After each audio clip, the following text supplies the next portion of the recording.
বিহারিয়ার ইসরায়েলের বেটি মঞ্জুরা খাতুন, সুবহানাল্লাহ, নারে তাকবীর, জোরে বলুন না, নারে তাকবীর। মঞ্জুরা খাতুন জিন্দাবাদ। একটা গলার মালা কত সুন্দর, কয় ভরি যাবে জি ভাই আল্লাহ। এগুলো যদি যার বিয়ে শাদী হয়নি যদি গলায় দেয় তাড়াতাড়ি বহু করালে সব হুড়াহুড়ি লাগিয়ে দেবে। দেখেন কত সুন্দর মালা খান, সুন্দর লাগে না? জান্নাত লেওয়ার লেগা বেচারি এত সুন্দর মালা খান, তাও দিয়ে দিয়েছে আল্লাহ। ওকে তুমি জান্নাতুল ফিরদাউসে জান্নাত দিও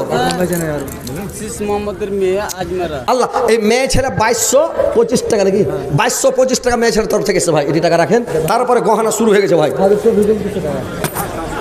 বাহাদুর শফিকুল সাহেব 200 টাকা দিয়েছে, আল্লাহকে 2 লক্ষ 2 কোটি বলে গ্রহণ করো। আব্দুল মালিক, বিহারের আব্দুল মালিক 500 টাকা দিয়েছে, আল্লাহ 5 লক্ষ বলে গ্রহণ করো। এই যে আংটি, আর কদম তুলির আব্দুল মালিক 200 টাকা দিয়েছে, আল্লাহ 2 লক্ষ 2 কোটি বলে গ্রহণ করো।